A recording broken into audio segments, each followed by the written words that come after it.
on each of the three bills independently. And I will walk through before we call the roll. I will make sure to walk through as a reminder to each of you and a reminder to the members of the public how many votes will be needed for each one of those bills. Again, right now we are considering Council Bill 119825, which is now before us for consideration in front of the council. I'm going to open up the opportunity for council members to make comments.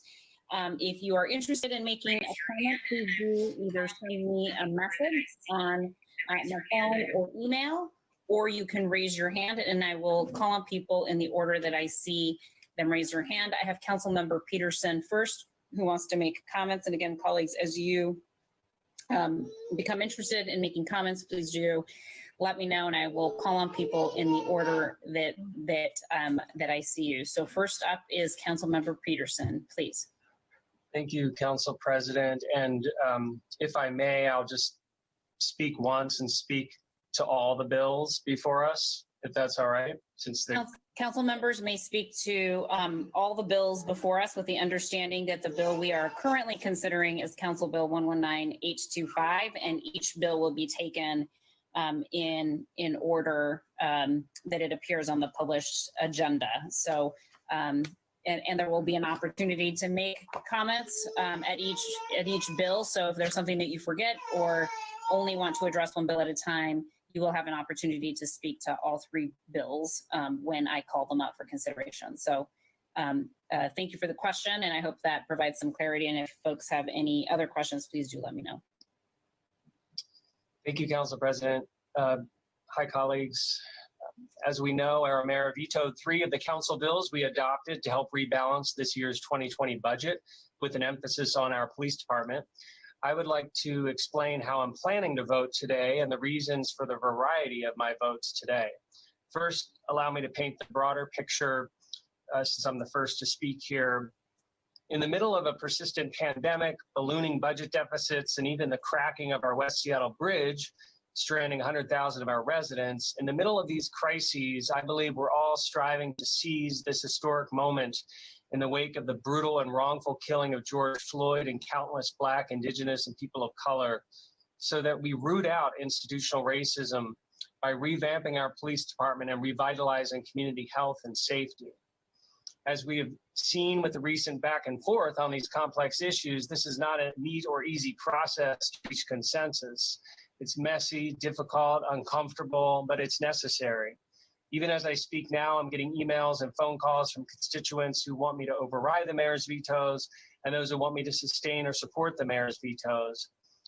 I'd like to thank all the voices who spoke up to contact me by email and phone, and for the many Black leaders who had conversations with me about their viewpoints on public safety in Seattle, from new leaders who have been demonstrating boldly in the streets for the past several weeks, every day, and for those who have been fighting this fight for decades, including the Reverend Harriet Walden of the Community Police Commission and many others. As you know, we were elected not only to synthesize the various viewpoints and address the concerns of our constituents, but also to craft thoughtful plans on how we will do things better.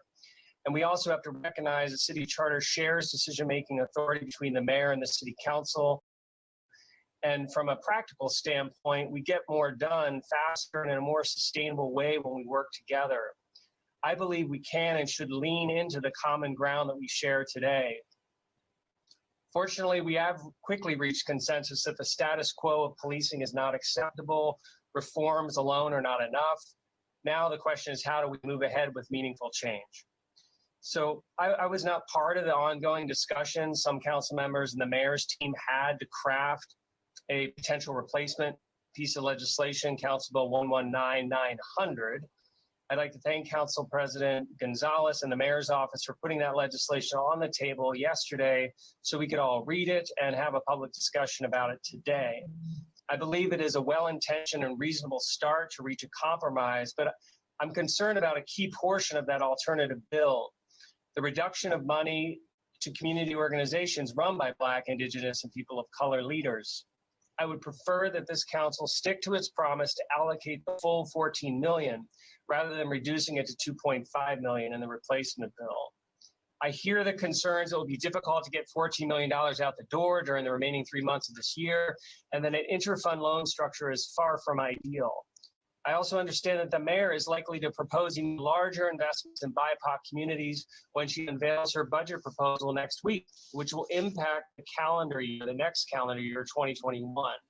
But I believe it's imperative to honor the commitment we made as a city council to provide more money to the many effective organizations run by Black, Indigenous, and people of color leaders who operate successful programs that prevent crime, reduce harm, and deliver justice. Therefore, while I respect the mayor's decision, I intend to vote to override the third bill the mayor vetoed, which is Council Bill 119863. Coupled with my override of that bill, I've circulated an amendment to the replacement council bill so that we can immediately reauthorize the full 14 million to those organizations.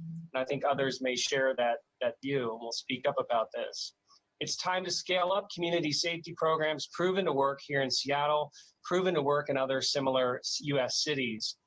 Overriding Council Bill 119863 will restore the interfund loan as a potential source of funds for these BIPOC organizations because we cannot afford to wait, and I believe we need to honor that promise.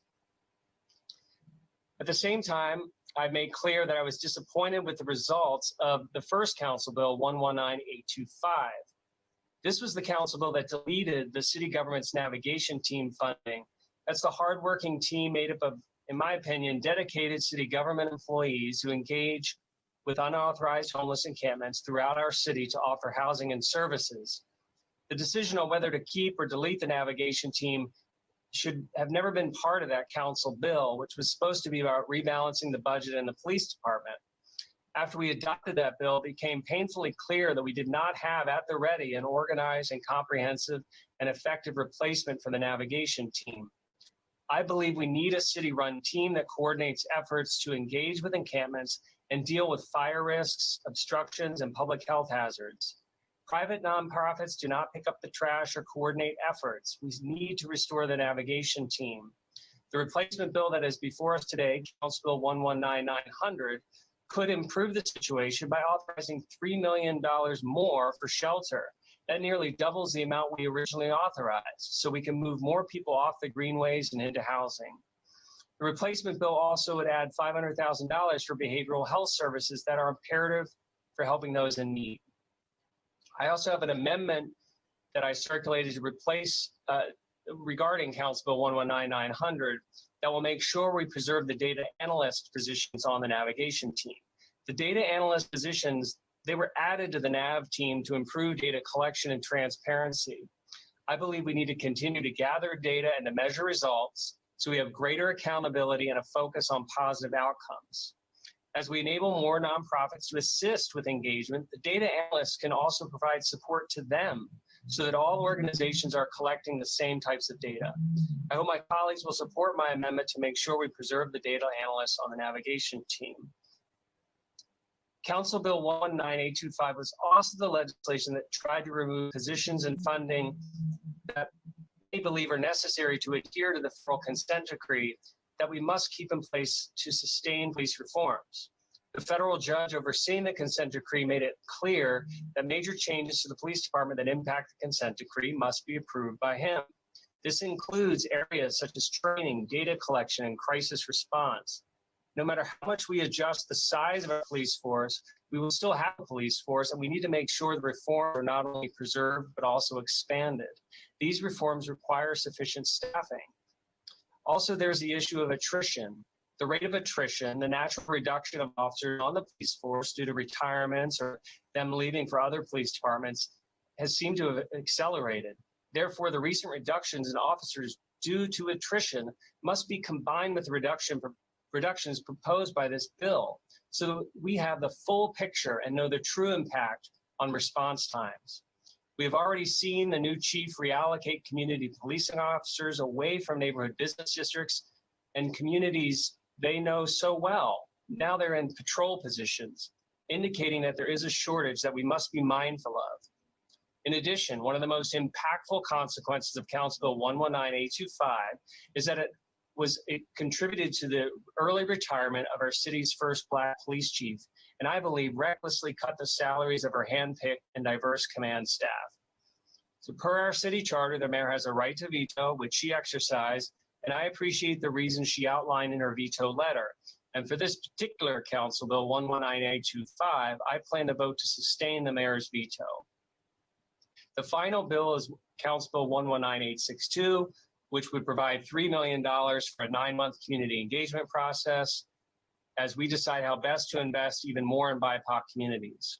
The replacement bill on the table today will still provide sufficient funding to start the community engagement process this calendar year. I believe we need a broader, more methodical community engagement process, which includes more BIPOC leaders at the table than we had during the summer. We also need a coordinated engagement approach with the executive departments of our city government, so we don't have a separate process that competes and conflicts.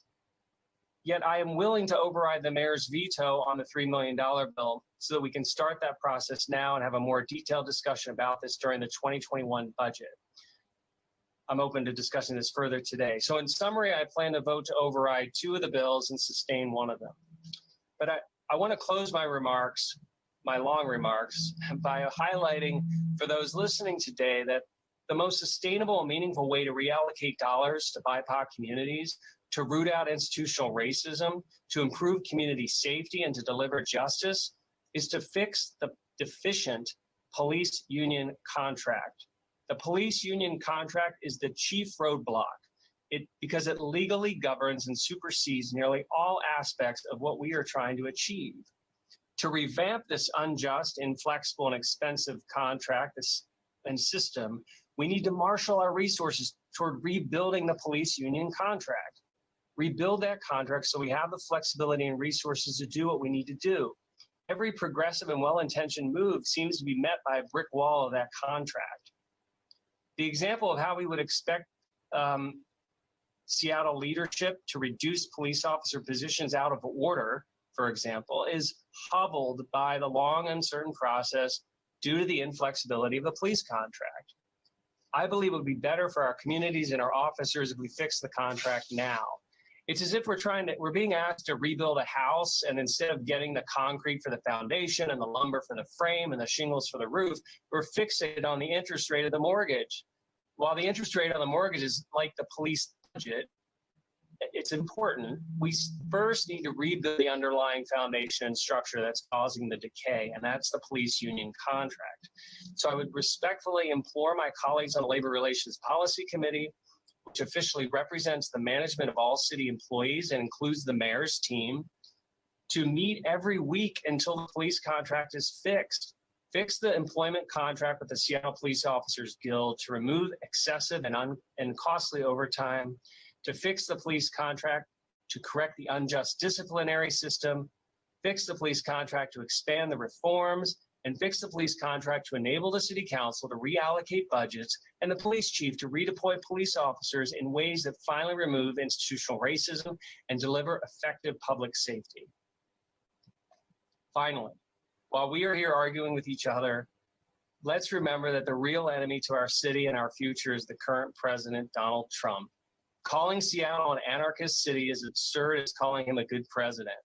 His potential re-election is only weeks away, and his generational damage to the U.S. Supreme Court is only days away. Here in Seattle, let's lead by example by doing a much better job working together, getting things done for the over 700,000 people of our city. Collaboration between the executive and legislative branches on these public safety efforts can show the people of Seattle we have common ground. We're committed to moving ahead on our shared policy goals and community investments to make Seattle better during this historic civil rights moment. Thank you. Thank you, Councilmember Peterson. Next up, I have Councilmember Morales, and again, as other. So, Mike, what are your thoughts? Peterson, 2 or 3, huh? I think my initial thoughts, I definitely want to echo some of the stuff that he mentioned about the police union. I think that those are really, really important facts. And while I got a little lost in the metaphor with the house, I definitely get the gist of what he's saying. a lot of things that we want to do with the police, I mean, we're going to have to recreate that union contract. And it will be great if we can let community have a seat at the table so when that too. actually So now happens. Peterson said that he's going to override 2 of 3, and also brought up a claim, Yes. basically, about around the police union and the union contract. Let's tune back in over here.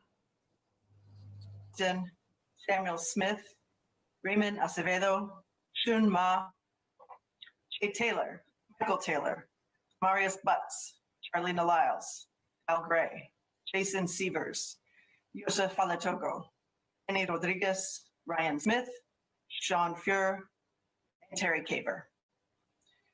These are the people whose lives were taken in the last decade by police in Seattle. Today is important, colleagues, not just because it's not just about breaking the cycle of police violence. It's not just about fixing the budget. It's about creating a new system of community safety that centers mental wellness, prosperity, and safety for all of our community members. The budget that we're discussing today should be a living moral document that allows the most vulnerable communities not merely to live in Seattle, but to thrive. I'm reminded how we got here, this moment, which was that COVID-19 came to our community and so far has taken over 700 lives in King County. It has ended thousands of jobs and small businesses, as we've heard earlier today, has created uncertainty in our present and in our future. COVID has widened the already large gap between white communities and our Black, Indigenous, and communities of color, between the rich and wealthy in our neighborhoods and the working class and poor folks in our community, between the housed and the houseless, between those with well-funded educations and those families who are dealing with an underfunded education system, and between those capitalizing on disaster gentrification and those who are being displaced in droves. COVID-19 has exposed our upside-down economic system, our punishment system, and the deep racism embedded in those systems and many others. So we're at a crossroads here today in the final months of 2020. Do we invest in the communities long left behind for the past 400 years? Do we fight white supremacy and undo the racism woven into all of our documents and all of our systems? Or do we walk back the months of work that we and our staff have done in collaboration with our community members? We're trying to carry forward what was built on years of work by BIPOC organizers in our city. In my mind, the choice is clear. We owe our Black, Brown, and Indigenous community members about 400 years worth of investments. We have to put dollars behind our words today. It's time to lift up the solutions that those closest to the problem have long known. Overriding the mayor's veto, this moral document is not enough. It is a beginning, and it's an important step in the right the wrongs and injustices that our communities have long endured.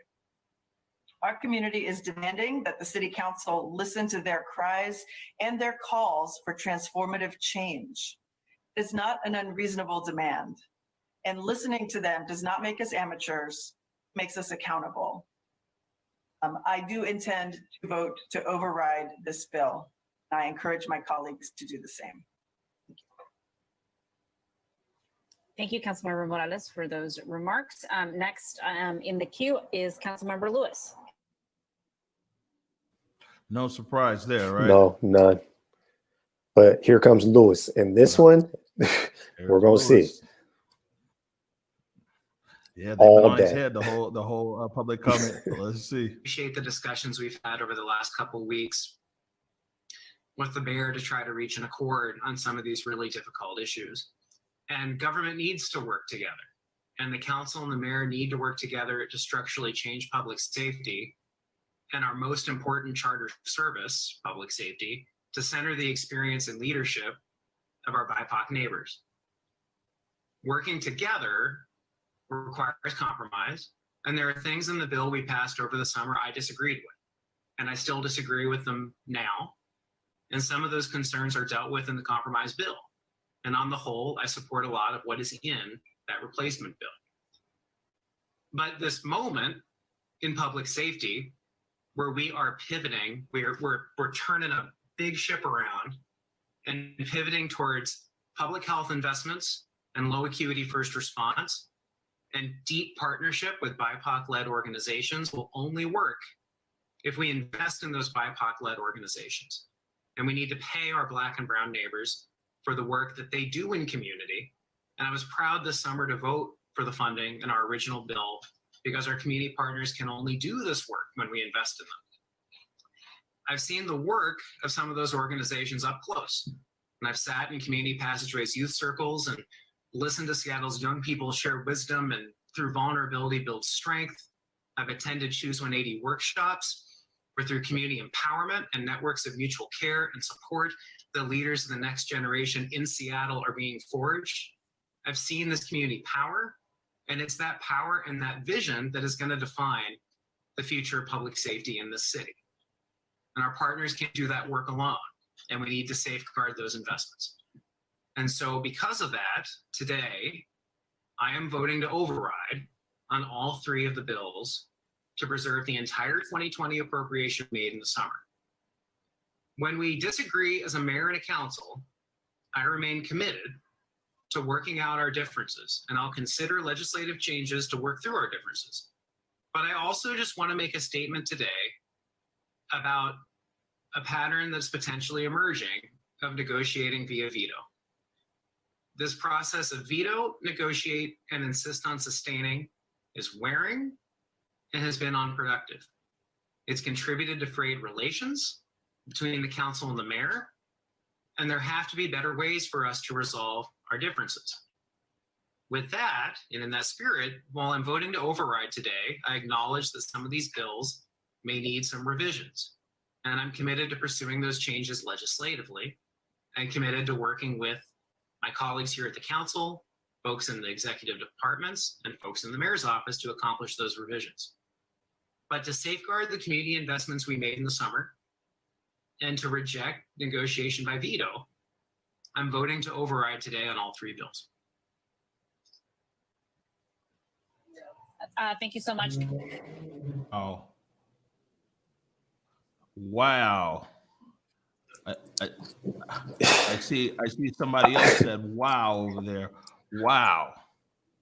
That sums it up great. That was one that I had no idea which way it was going to go. And I think his commentary was also pretty spot on. I mean, the mayor and the council can't keep letting all of these disagreements play out the way that they've been playing out. I mean, there's a lot of lives at stake here. They really need to get all that together. But wow. Wow. That was big. Man, that was wow. I thought he was going to waffle, man. Make sure that No waffle in there. And put the syrup back up in the cabinet. of the respect that is due to our families and our partners and our loved ones, and want to say that I'm sorry that is happening, and if there's anything you need from us, you make sure to let us know. And Madam President, I really appreciate those comments, and such comments have been expressed by a number of my colleagues here, and I do appreciate that support, and thank you for mentioning that. Of course, sending you all our best. Okay, colleagues, I don't have anybody else in the queue, but I imagine that that's because you haven't sent me a message or shown me your hand. Is there anyone else who would like to make a comment on Council Bill 119825 or any of the, or about the legislation as a package? Councilmember Herbold, and then Councilmember Slant. Councilmember Herbold. Thank you. Just getting to my notes here. Appreciate it. Really appreciate hearing my colleagues' comments about our effort over the last few weeks, and before that, our efforts working in collaboration with BIPOC community leaders on the passage of our 2020 rebalanced budget. I don't take this vote lightly. I participated in conversations about an alternative bill in the hopes of coming to agreement with the executive.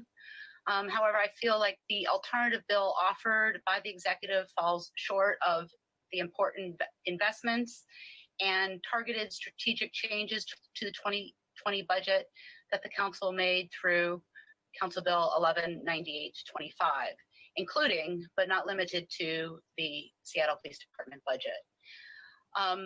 I'm concerned that the deal that the council was offered backtracks on the council's decided, expressed policy objective of beginning conversations about making reductions to the Seattle Police Department. Again, the reductions in the 2020 rebalancing package do not in themselves result in layoffs to officers. Instead, it results into the beginning of the process around bargaining. The reductions continue to fund several of the specialty units while making some reductions of those specialty units. But the proposal offered by the mayor neither spoke to the council's request to make reductions to those specialty units, did not offer any response to the policy questions, why these functions should be continue to be funded at the level that they are without the council's preferred reductions or eliminations. And just as reminding folks of what those reductions were, those were 38 reductions suggested from specific units, including mounted patrol, school resource officers that are no longer working in the schools, the navigation team, a reduction, not elimination of harbor patrol, a reduction from the public affairs unit, and a reduction in the SWAT unit. Of the 38 proposed reductions, there were only 11 vacancies. So again, that minimizes the number of true layoffs, if successfully negotiated, to only 27 reductions in those specialty units. We also had 30 FTEs from expected attritions, which of course, given the hiring freeze, we may see those attritions realized, and I don't expect to see those positions rehired for, again, given the mayor's hiring freeze. And then as it relates specifically to the reductions, the suggested 32 reductions from general sworn officers. Again, the goal set in this bill is for 32 general patrol reductions. And my question for why there wasn't more compromise on in this particular area is, given that we understand that there are 24 officers on the Brady list kept by the King County prosecutor and the city attorney's office, I would hope that the executive would support letting go these officers who clearly cannot fulfill their obligations as police officers. They cannot fulfill their obligations as police officers because they have sustained findings of dishonesty, evidence of racial bias, or criminal charges or convictions. This limits their ability to testify in court as a witness. It limits their ability to carry out their work. And defense attorneys can impeach these officers' testimony, and this limits the willingness of prosecutors to file charges when the only witnesses available are these officers. The vast majority of these officers are in patrol positions. And again, this is part of the reason why the council chose to request the Chief of Seattle Police Department to petition the Public Safety Civil Service Commission to authorize out-of-order layoffs. And I do hope that the commitment will hold that is contained in agenda item 4 for the compromise bill for the chief to work with the city's labor relations director and the labor relations policy committee to develop a proposal for out of order layoffs in the interest of maintaining, as the rule requires, efficient operation of the department in order to work toward our shared interest in layoffs not being the newest and most diverse recruits. The mayor's veto also removes modest salary reductions for the remainder of 2020 for command staff officers. I would have definitely entertained a compromise on this item in the compromise bill, but I do not feel that the study of executive salaries as proposed allows this council to take what I feel is an important position in this moment on leadership that has not adequately controlled overtime and off-duty controls costs since the release of the city auditor's recommendations in 2016. And also whose the command staff whose leadership has not put an end to the sustained military response to what has been primarily peaceful protests. The compromise bill provides just $2 million instead of $14 million for investments in community-led organizations that will play a role in building community safety. This is wholly inadequate to the need given the increase in gun violence that Seattle is experiencing. And I appreciate seeing that should this piece of legislation be sustained, should the veto be sustained, that we do have an amendment to correct this I think, again, inadequate part of the compromise. Finally, well, actually, I have two other points, not finally quite yet. The compromise bill provides just $1 million of the $3 million that is required for community research that will help our city build a community safety response that will not rely on armed officers instead of the $3 million that is required to fully fund this work. I understand that the deal strove to broker a place at the table in decisions around the distribution of the $100 million the mayor has promised to invest in BIPOC communities next year. What community has been asking for is a true participatory budget process. And as I understand it, the mayor's proposal would have reduced participatory budgeting to an advisory group without real community voice in the decisions, and inserted another set of stakeholders in between the results of the community budgeting process and the decision-making around those investments. True participatory budgeting offers a place at the table for everyone who has a stake in the outcome. It doesn't exclude voices. Participatory budgeting is specifically designed for everyone to participate. The community members have been driving the work on community safety, kids, undocumented individuals in our cities, folks experiencing homelessness, and the business community. It expands the table of voices with decision-making authority. It doesn't make them advisory to do the work of others. Regarding the navigation team discussions, I was involved in conversations with the executive about changes to the operations of the navigation team with a goal of delivering an agreement in the alternative legislation that would memorialize a commitment to doing work differently. This is a goal that I've sought for many years, most recently in a letter to the executive in April that attempted to make this change collaboratively and non-legislatively, and also signed by council members Lewis and Mosqueda. This letter was entirely ignored. The conversations we've had over the past week points towards significant and welcome changes in the operations for the navigation team that would likely result in fewer involuntary relocations, more partnership with encampments to mitigate hazards and obstacles, and more robust services for people living in encampments while still attending to public safety needs. In fact, the executive has indicated that the mayor's proposed 2021 budget, which is expected in just a week, will include some of these changes to the navigation team. And they verbally agreed to memorialize this intent in the alternative bill. Yet when we proposed language to do that, we were told it was a non-starter and there would be no deal without that language included. Well, I'd like to say that our conversation and verbal agreement suffices. The reality is that I really needed to see this commitment in writing. I hope next week that we will see these proposed changes in the navigation team when the mayor introduces her proposed budget for next year. I'm uncertain as to why, given the expressed intent, there was an unwillingness to put it in writing.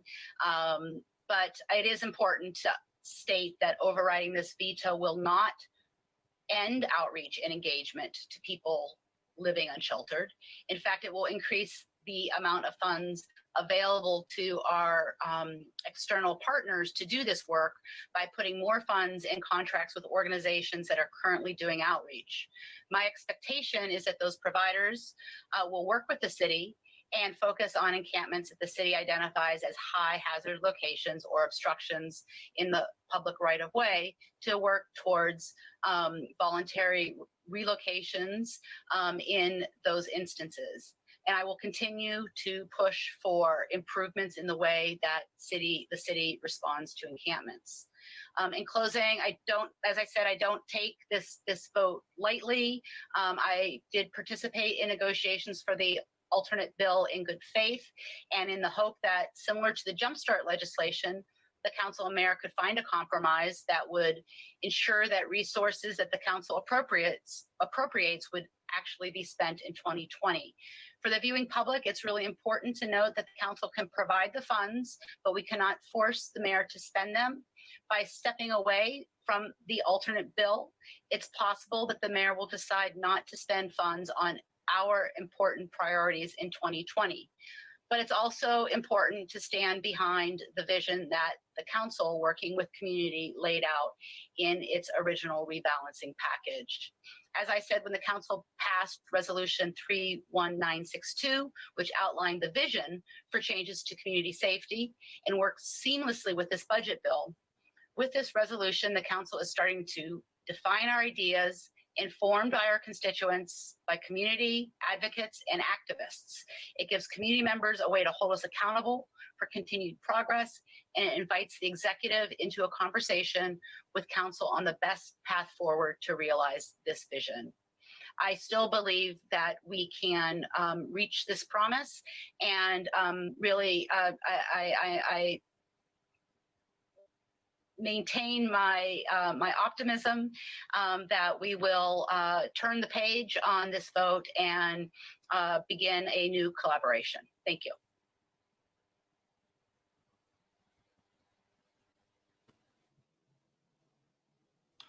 All right, Mike.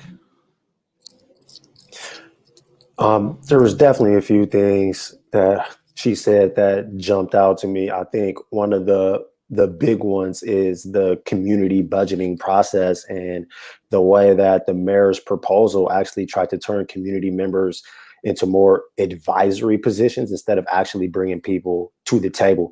And the more people we can get at that table, the better. I think another thing that really, really jumped out is the city has failed on homelessness. So I'm definitely all for moving those funds to private nonprofits and letting people who actually have the care to do the work properly, do the work properly.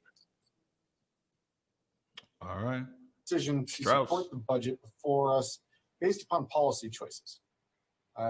While I would change my vote on executive pay, there are aspects of the compromise bill put forward that I really appreciate and I really think are important.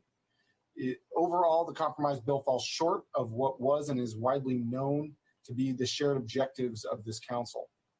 I know we can make the much needed changes in 8 days as we take up the 2021 budget. And what led us to the 2020 rebalance was 8 years of police reform that resulted in excessive and indiscriminate use of force against Seattleites exercising their First Amendment rights. This summer was worse than the 1999 WTO demonstrations where 30,000 people descended and occupied downtown Seattle. It was as if 8 years of reform didn't occur, and the 45% budget increase in those last 8 years went unchecked. The changes proposed in the 2020 rebalanced budget are not radical or earth-shattering. They are reasonable, responsible first steps in a long process to re-envisioning the way we handle public safety. We arrived at this package after 2 months of discussion and careful policy analysis, analyzing SPD's current expenditures to determine where we could begin shifting resources. I liked the majority of this compromise bill, as I stated, but it did fall short by eliminating nearly all of the SPD adjustments. It was as if the compromise was put forward without attending to the priorities discussed in the rebalance process. That was widely available to anyone in city government to view. These adjustments were mostly provisos as well, which means that the final determination on how funds are used or not used would be, or distributed, would be made at a later date once the information requested was then provided to us so that we could, as a council, make a completely informed decision. This was a multi-step process. And I view this conversation around public safety really in a three-step process that will continue into next year. The 2020 rebalance was just the first step of this three-step process by, number one, investing in important programs that needed to be scaled up before receiving responsibility of public safety, by answering important questions about how changes are made within the police department, and delaying this first step, even just by the past month, has already put us behind in addressing the crisis before us, and we cannot delay this any longer. The second step in this three-step process is this interim period between the 2020 rebalance and the 2021 budget to receive additional information from the police department, how we adjust changes in their structure to some of these provisos to receive some of that information, and to have the conversations that many of us have had with the police department during this last month. The third step being the 2021 budget. This third step is going to begin in 8 days. And this veto has occupied the time that we could have been working together towards a better future, rather than continuing to grandstand via press releases. And colleagues, my apologies. These last statements about our three-step process was intended for the viewing public, as all of you are more than aware of all of the work that we have done. I recognize that the package before us to override or sustain is not perfect. I voted to keep the navigation team in place without SPD involvement. I believe, and I would vote to reverse the pay cuts made to SPD's command staff. But those policy imperfections outweigh the benefits of the overall package. It outweighs the need to get money out to community now and to make those investments so that we can scale up programs so that by the end of the 2021 budget cycle, we actually know which programs we can rely on to be successful. And I hope that this moment today, we are in a moment of shifting of posture and at a starting point to move forward in a collaborative manner. I spoke to the mayor's office today, probably, the first time in about 2 months, they called me. And despite the press releases sent out over the last few months, I spoke to Chief Best during the 2020 rebalance process. I offered her additional opportunities to have discussion. We worked with her command staff to understand the intricacies of the SPD's budget. I've already met with Chief Diaz, and I'm truly excited to work with him. And despite the press release sent, standing behind our past decisions does not mean we are not looking forward to working together. Put differently, standing behind our past decisions does still mean we are looking to work together in the future. I'm a person who works with people I disagree with to find common ground, to share a vision and see that vision into reality. There are more discussions to be had, more votes to be taken, and we have the benefit that if every branch of the city is talking to one another and working together, we have more information to make the right choices on behalf of all Seattleites. We have larger choices to make with larger stakes at hand and longer lasting outcomes that will begin in 8 short days. Compromise, consensus, and working together does not mean communicating via press releases or sending moments at the last minute before council votes. It does mean meeting each other where we are, walking that path together, and finding solutions that work for all Seattleites. I'm committed to seeing us make important changes to how we deliver public safety to our community. And I look forward to working with anyone in the executive's office who wants to work with me, to anyone in any department that wants to work with me, and to all of our colleagues who I know share a vision of working together. Thank you, Council President. Thank you, Councilmember Strauss, for those comments. Councilmember Mosqueda, please. What'd you get out of that? I got that I mean, I think he still stands where he always stood, but it looks like he's come around to the override, which is good. And I mean, he talked a lot about working together, and I understand the whole idea of working together, but sometimes the other side is just too far away, and it's better to just dismantle and rebuild as opposed to trying to work with folks that have shown that they're not willing to work with you. All right.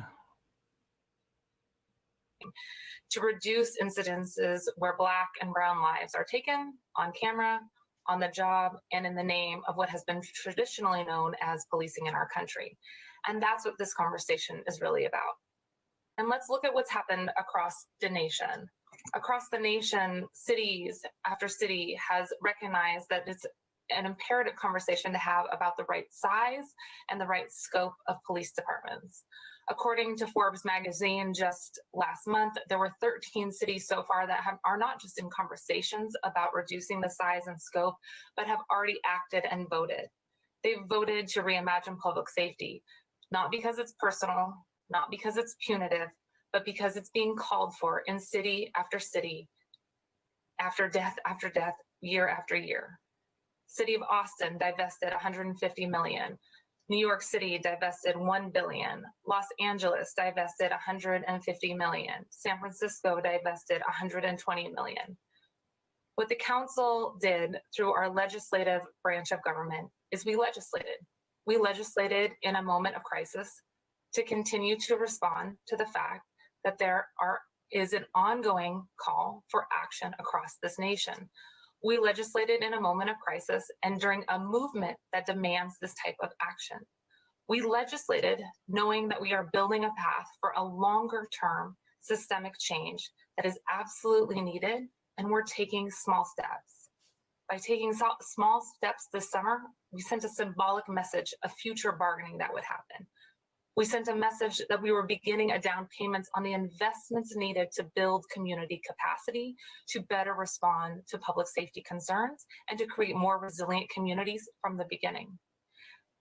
And we responded to the fact that this is a department in the city of Seattle that has grown by almost half over the last 8 years.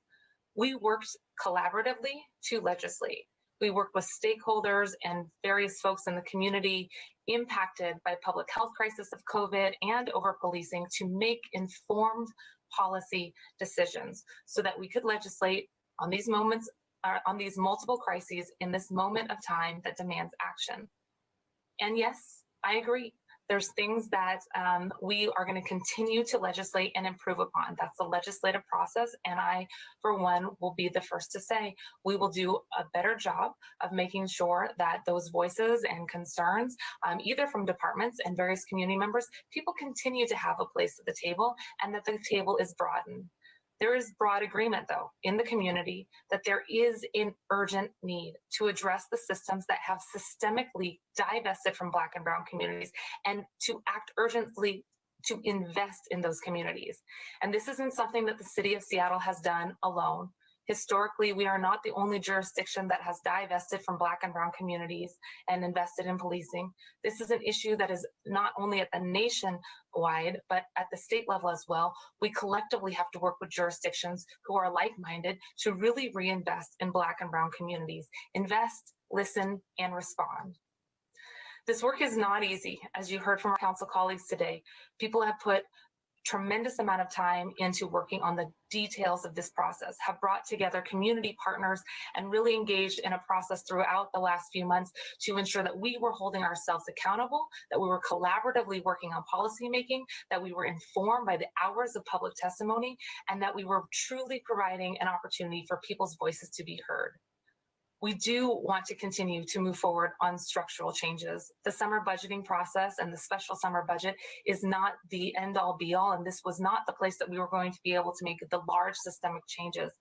But the places where we made changes were an important first step. Many of those amendments voted unanimously by council to move forward to make this down payment at this critical time. Again, the council used its legislative authority to put forward these minor changes. And I mentioned yesterday, these changes totaled less than 1% of the police budget because that's what we could do in the middle of the year. We did this first step in the middle of an uprising, in the call of defense for Black lives, and in the midst of an economic shortfall created by a deadly pandemic. We did act with urgency, and the changes we put forward, I believe, were thoughtful, measured, legally defensible, and intended to lead to that transformational change. But as a council and as a broader body, we know that there's more that we can do to make sure that the process continues to be more inclusive throughout the fall. I want to uplift all of the comments that were made by our council colleagues about the importance of the participatory budgeting process, and also pulling in diverse voices to continue to be informed by those who have lived experience and have those folks at the table. This is an opportunity for us to move forward on making critical changes to invest in the community through the votes that we have taken. We listened, we acted, we knew it was an important first step in a longer term and more inclusive process to come this fall. I want to be very clear into community through this process by having a participatory budgeting process, by working collectively with community, by including folks from the mayor's office and diverse voices. Our plan is informed, will be informed by the process that we outlined very clearly in the budget documents in front of us.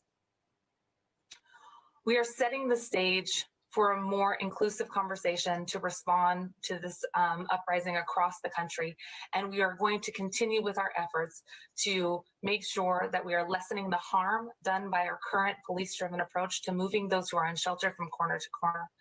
We are moving forward with directing our bargaining efforts to promote more public safety-oriented policing model. And we are collaboratively developing a plan to center those with lived experience with the expertise of diverse community voices at the table. I'm really looking forward to having a conversation about the next step. What we do now informs what we will do in 2021. The process that we are investing in is so critical for this longer term strategy to make sure that we are truly pulling people to the table who have the lived experience and are going to be able to tell us how to continue to invest. I want to make sure that folks know that this was truly informed by broad, diverse conversations with folks in the public. There were 4 hours of public testimony specific to the SPD inquest. There were 4 hours devoted to public testimony specific to the budget on other items. There were 8 hours of public testimony devoted to both topics. And overall, that's a total of 16 hours of public comment that we included in a very short window to try to provide as much opportunity as we could for folks' voices to be heard. We did what we asked elected leaders to do, those who are either sitting in positions of power or in the halls of power, to bring in those with lived experience and make sure that they have a voice at the table. When we say Black Lives Matter, we aim to direct policy and legislative actions at major institutions that we know have either divested or caused harm over the decades and centuries, and we are working where we can with urgency, not on issues that are just politically convenient, but are issues that are truly uncomfortable, that sometimes shake us to our core, because it's the right thing to do to push for change. And we need to make sure that we continue in this effort, bringing in diverse voices, including folks who don't agree with us, to really reimagine what a reimagined public safety institution looks like.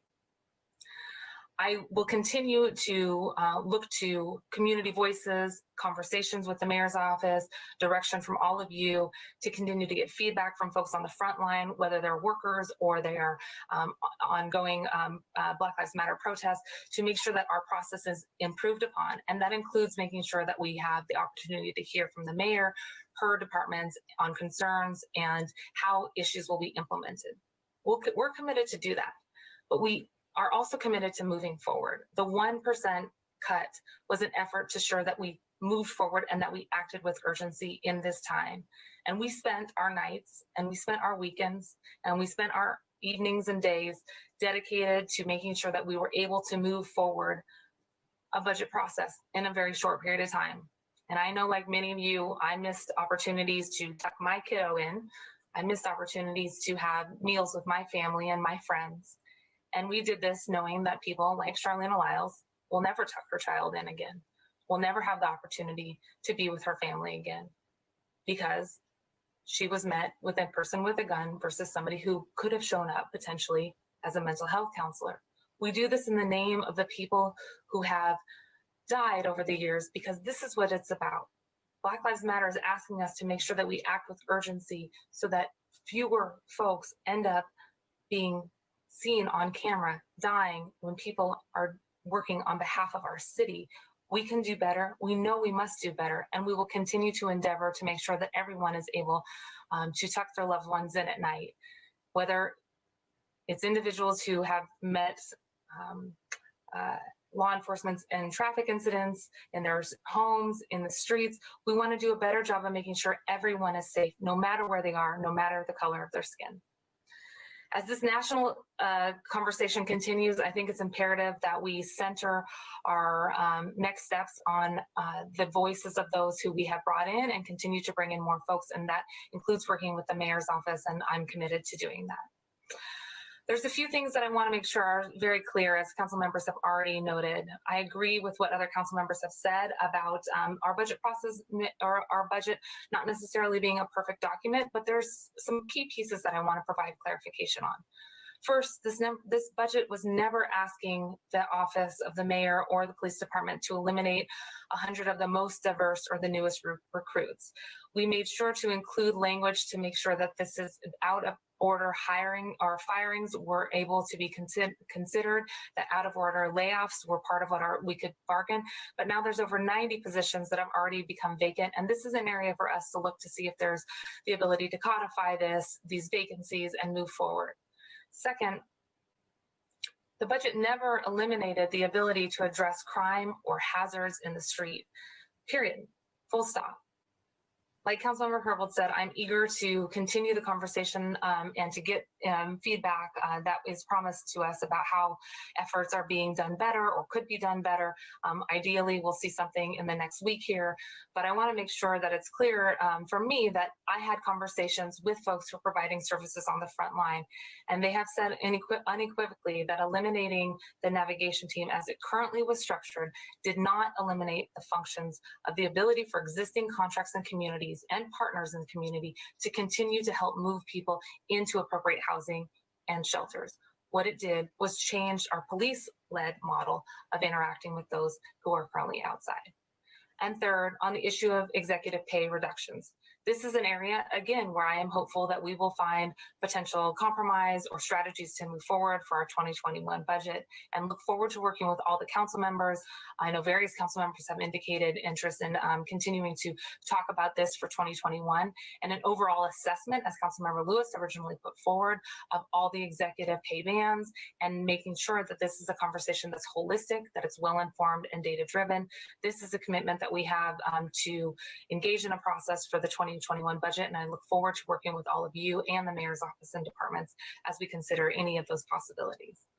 I want to end by echoing the council president and her words yesterday and her message today.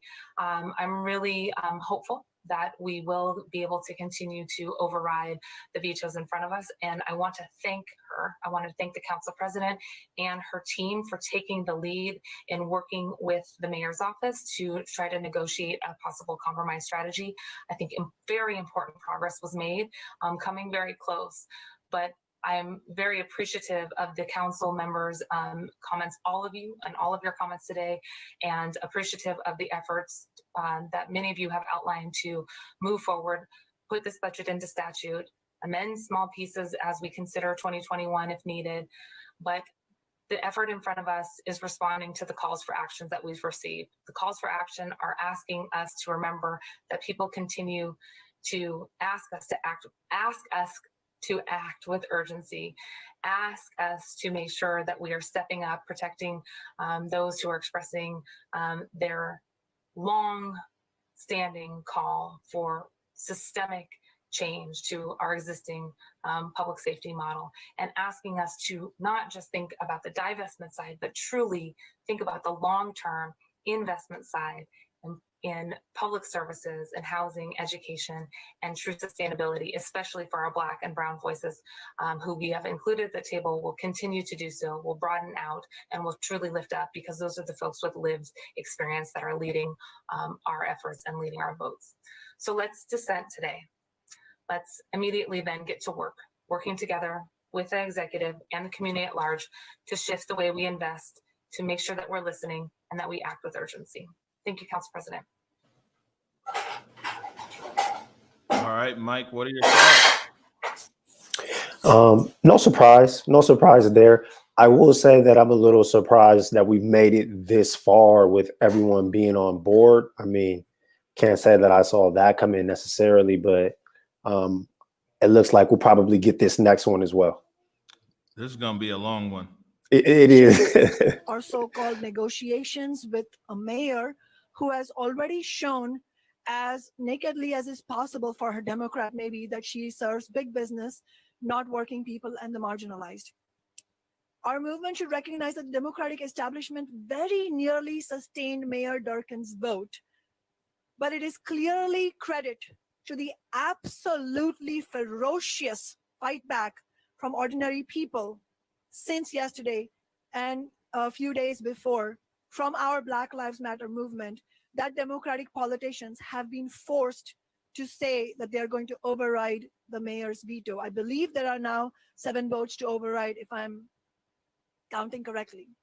If our movement defeats Durkin's veto, it should be a lesson of the power of movements, because it was the power of the movement, it was the power of the public voice by ordinary people, by working people, by the Black Lives Matter movement that would have defeated the veto. And rather than get back into a trap of thinking that it was the largest of Democratic politicians, we should remember that it was the serious fire from the movement that will have won the day today. Because let's not forget, a so-called alternative budget, a budget that guts virtually all the modest progress voted on by the council in August under pressure from the movement, had already been put forward. Why? That work was not done just for anything. It was done in anticipation of the veto being sustained. So I hope that my fellow activists, my fellow working people, my fellow members of communities of color will remember the lesson of today. If we are able to override the veto, it was because of the power of the movement. As I had said publicly in council briefing yesterday and also on September 8th, I was going to override today to overturn the mayor's veto, and I, of course, intend to do that. My vote today will not be an endorsement of the August budget vote, but rather a vote to fully reject Mayor Durkin's veto and that revised budget that was put forward, which represents a vicious attack on Black Lives Matter and working people as a whole, including our homeless neighbors.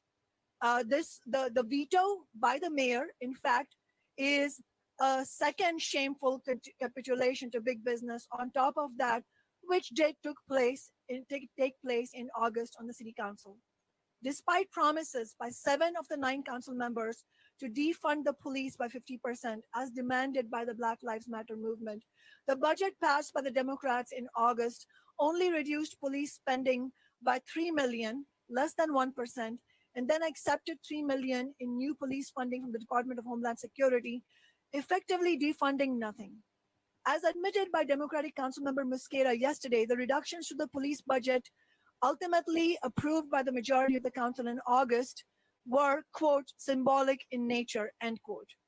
The People's Budget Movement in my Socialist Council office did bring amendments at the time to defund the police by 50%, giving council members every opportunity to follow through on their promises, but no other council member supported it. Instead of defunding the police, the budget slashed millions from parks, libraries, and roads. That is what we mean by an austerity budget. And we should remember, as a sober reminder, if the override works, then what we will have succeeded in maintaining is itself an austerity budget, which fundamentally is a way to make working people pay for the crisis of the capitalist system instead of big business and the rich. Faced with the pandemic and the economic recession, faced with the climate emergency filling our skies with smoke, faced with unprecedented homelessness and inequality, the Seattle City Council should have instead passed a massive budget expansion paid for by taxes on big business, additional to the Amazon tax that we already won as our movement proposed, to fund housing, jobs programs, expanded social services, and a bold Green New Deal.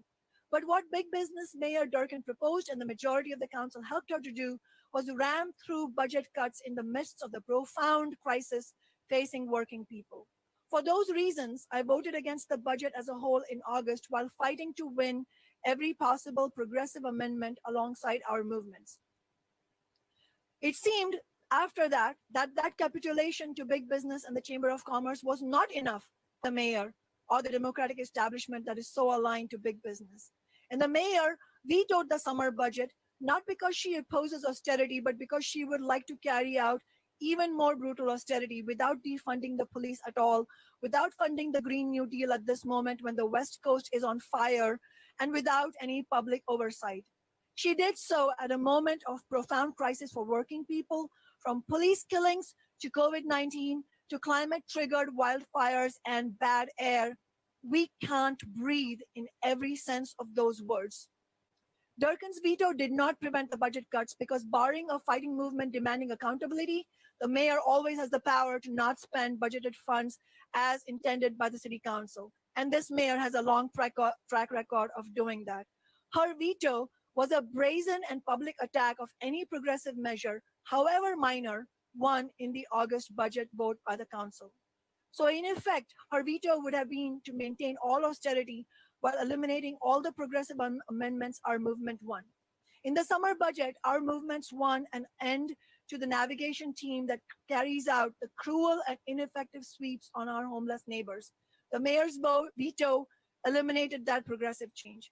It eliminated the small, symbolic in nature reductions to the bloated police budget.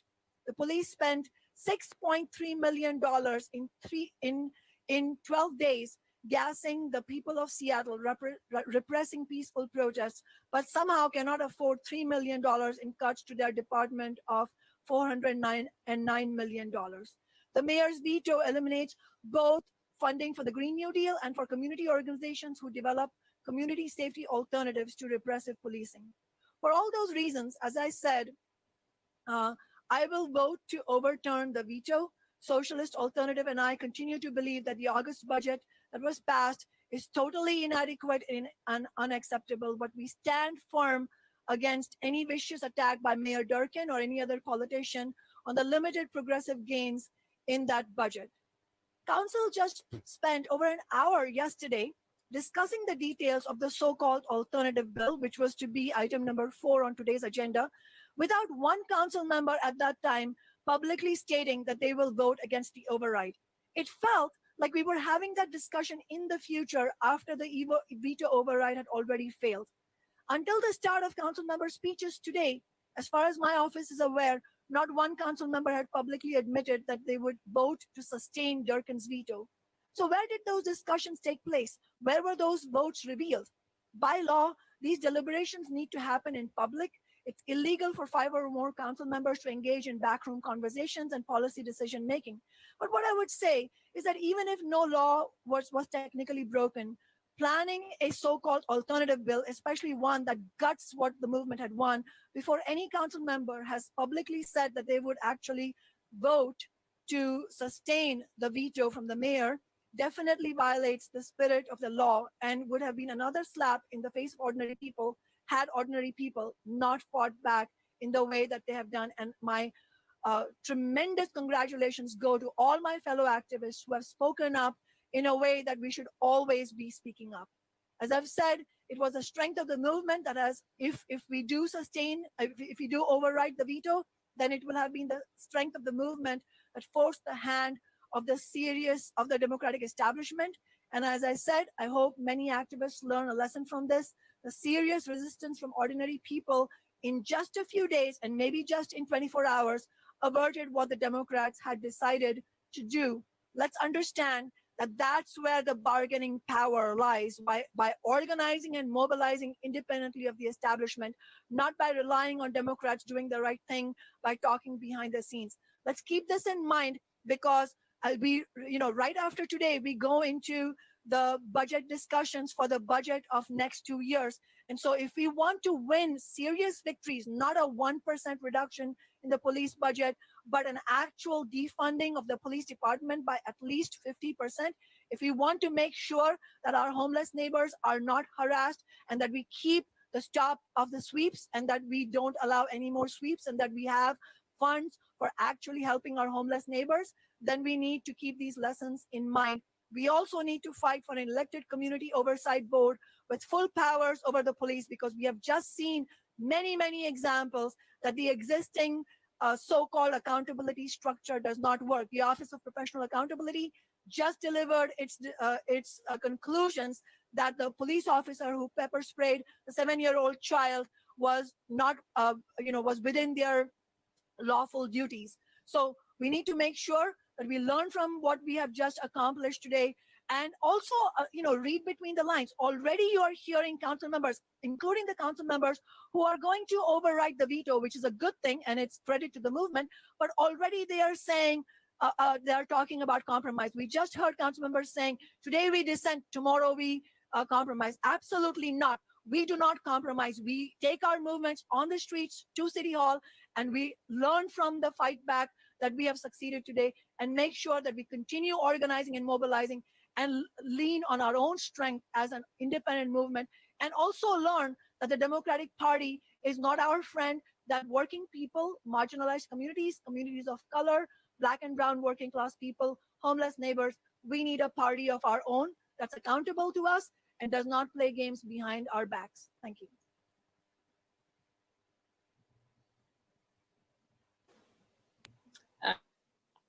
All right, Mike. I guess it was no surprise there, huh? No surprise at all.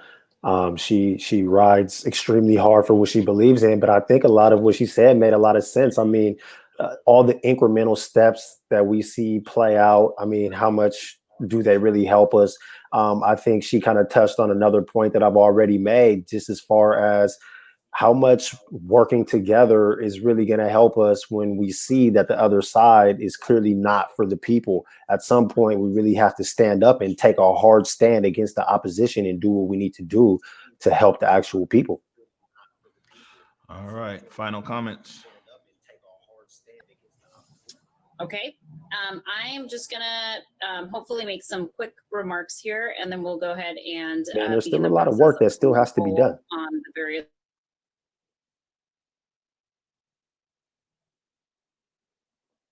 final comments right here.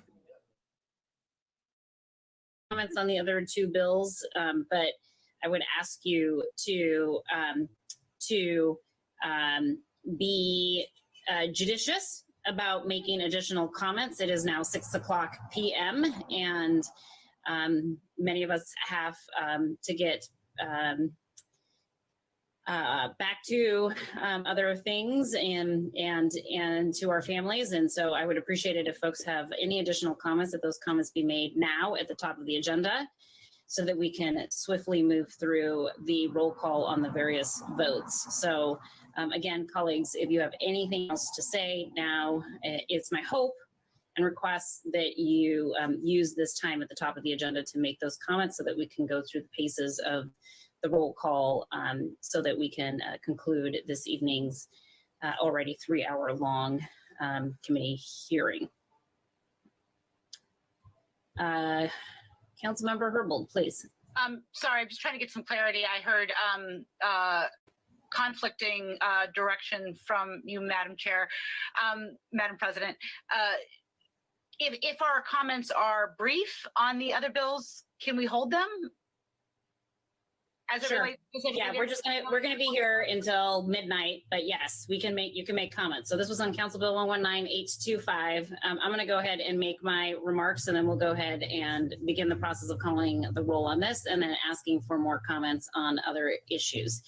So I just want to say, colleagues, as I mentioned yesterday in council briefing, I do intend to vote to override Mayor Durkin's veto of the 3 bills that were passed by the City Council during our summer budgeting process. Divestment from a broken policing model is not only the right thing to do, but it is, in my belief, understanding of the facts as previous public safety chair of Seattle City Council, and having spent over 10 years of my career as a civil rights attorney and advocating for police reform, I believe that it is the needed course of action, and that it is important for us to make sure that we continue to grow public safety by including BIPOC communities and individuals, We need public safety that is centered and invests in harm reduction, not the ongoing status quo of the policing model as we know it in America. City Council's budget actions over the summer was a starting place to get to public safety that truly includes and serves everyone, but especially BIPOC community members.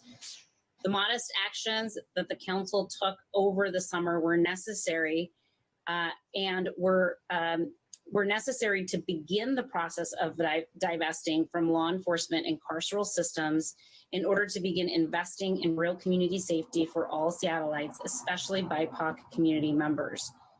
Everyone in our city deserves to feel safe in their community, but the countless videos and names of Black and brown lives lost here in Seattle and across the country have shown us that not everyone feels safe in their communities, and that in fact, not everyone in our community is safe. We cannot look away from this, and we can no longer accept the status quo if we truly believe that Black lives matter.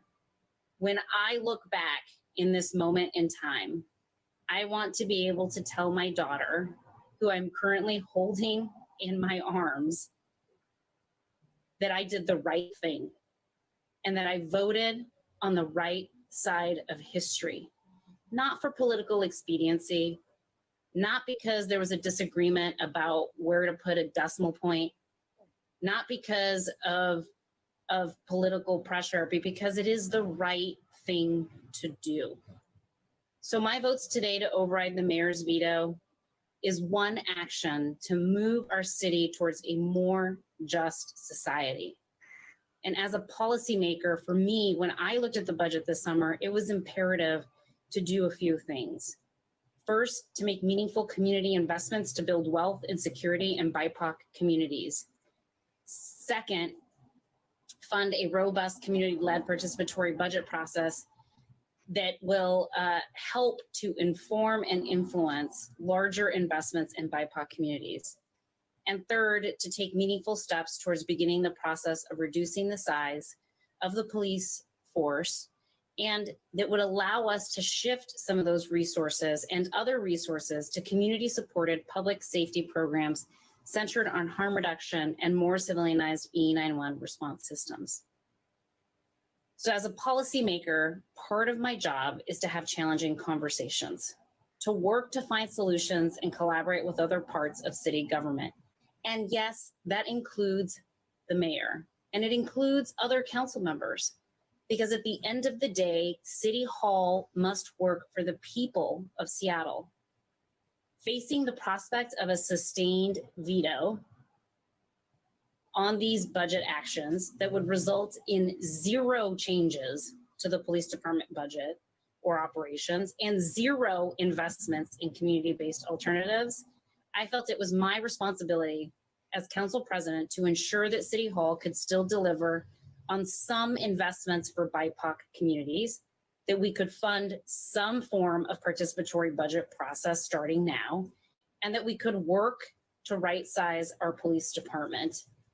This meant working with some of my colleagues and the mayor and her administration to see what a potential compromise could look like. And there have been claims, specifically by Councilmember Swan, that somehow speaking to the mayor is a violation of the Open Public Meetings Act. It is not. It is part of our job to speak to people that we agree to, that we disagree with, and that people that we want to learn from. It is okay for us to have conversations with each other in an attempt to identify where the gaps are and how we can bridge those gaps. Council, as the legislative branch of city government, can pass legislation and budgets, but we cannot force the mayor to spend or not spend as we have directed. So make no mistake, the council, including myself and the mayor, do have stark differences of opinion in approach, policy, and what we believe are the investment levels into our city and the programs that we believe are necessary to lift our communities up. But City Hall cannot be gridlocked, while communities are hurting and begging for our help.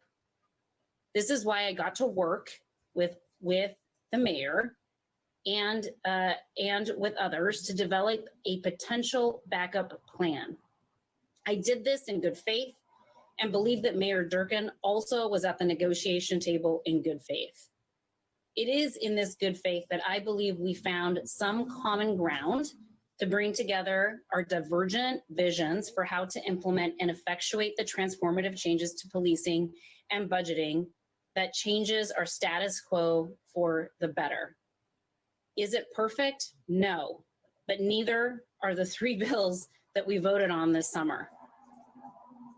Council Bill 119900 was the culmination of a month of intensive conversations and negotiations between my office and the mayor's senior level staff to find a way forward, to allow us to put the summer budget to rest and to begin to shift our attention to the bigger, more important conversation that is the fall budget process. That process begins in 7 days. The policies advanced in the alternative bill, I agree, are a far cry from what the council passed in August. To me, what this exercise has done is illuminate and quantify how far apart we are on our vision and approach from that of the mayor. That is why today I continue to support the budget passed by the council that was passed in August, and why I will continue to support the process or the outcome of the votes that the council considered in the summer. But I cannot sit idly by and run the risk of nothing being achieved after this policy fight with the mayor. I do think, colleagues, it is important for us to turn the page, to try our best to identify consensus where we can, to make sure that we clarify when we are going to disagree. And this isn't about capitulation. This is not about giving in to some dark, seedy, backroom, smoke-filled power. This is about trying to make sure that we use this positional power for however long it is we are privileged to have it, to make some change for the better. And that's what this exercise is about. The focus on the vetoes and who has power and who doesn't have power is distracting us. It is time for us to move past this back and forth and get to work. That is what we have to do. That is what we were elected to do. And we can have differences along the way, but the harder work is to try to see how we can get along for the sake of rising to the challenge and the occasion of this civil rights movement. That's the challenge before us. And I think it's unfair for our supporters and our detractors to draw lines in the sand to proclaim that if we speak to anybody who doesn't agree with us, that somehow we have lost our way.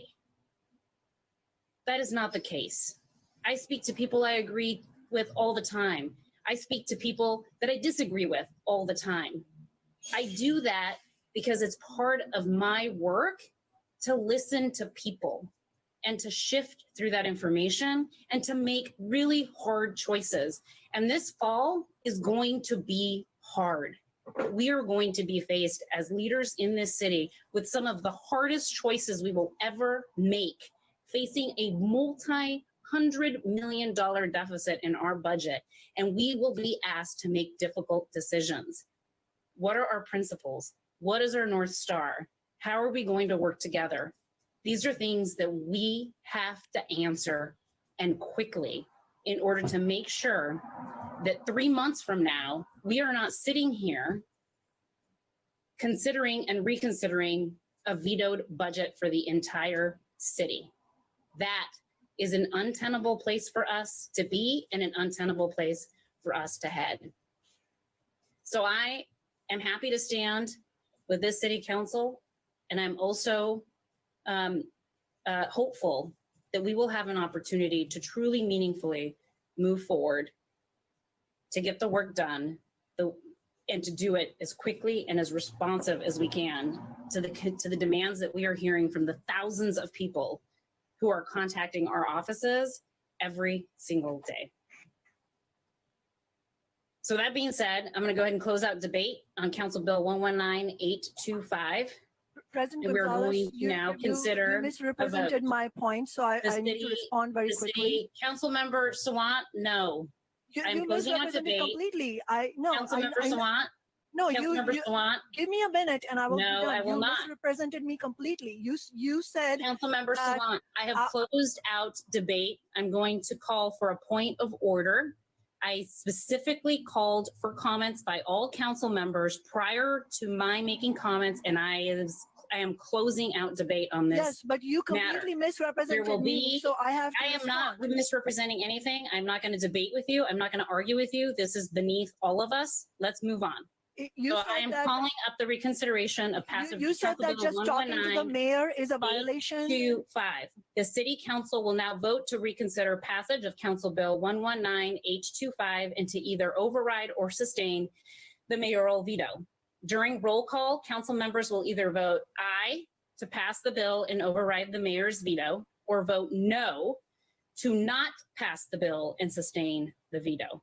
If the vote on the motion is tied or less than a 2/3, that's 6 votes, the bill fails and the veto is sustained. If the vote on the motion receives exactly 6 votes in favor, the bill passes. The veto is overridden, but the provisions within the bill do not go into effect. If the vote receives 7 or more votes in favor, the bill passes. The veto is overridden, and all provisions within the bill go into effect. Are there any questions on the procedures related to this vote? Just to confirm, Madam President, then it's yes to override, no to sustain, correct? Correct.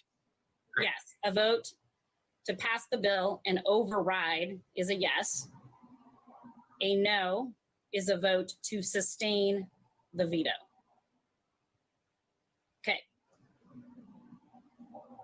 Hearing no further questions on the procedures related to the vote, as a reminder, council members will either vote aye or yes to pass the bill and override the mayor's veto, or vote no to not pass the bill and sustain the veto. Will the clerk please call the roll on the passage of Council Bill 119825 and consideration of the mayoral veto? Lewis, Yes. Morales, Yes. Mosqueda, Yes. Peterson, No. Sawant, Yes. Strauss, Yes. Herbold, Yes. Juarez, No. Council President Gonzalez. Yes. 7 in favor, 2 opposed. The motion carries. The mayor's veto is overridden, and the chair will sign the bill certifying passage of Council Bill 119825. Will the clerk please affix my signature to the bill? The chair recognizes that all provisions within this bill are in effect, and the council will not be considering item 4 on the agenda, which is Council Bill 119900. Item 2, reconsideration of Council Bill 119862. Will the clerk please read item 2 into the record? Council Bill 119862, amending ordinance 126000, which adopted the 2020 budget, changing appropriations to the Legislative Department, appropriating funds from the Revenue Stabilization Fund, and ratifying and confirming certain prior acts, all by 3/4 vote of the City Council. Thank you, Madam Clerk. I'm calling up the reconsideration of passage of Council Bill 119862 to consider passage of the bill and the mayor's veto. The reconsideration of Council Bill 119862 is now pending before the council. Are there any comments on Council Bill 119862?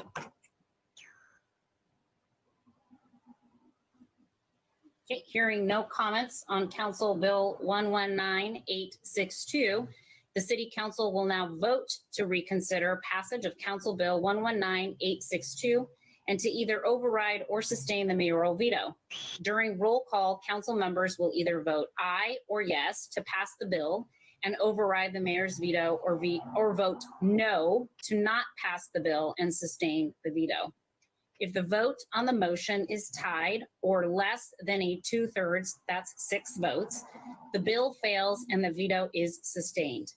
If the vote on the motion is exactly 6 votes in favor, the bill passes. The veto is overridden, but the provisions within the bill do not go into effect.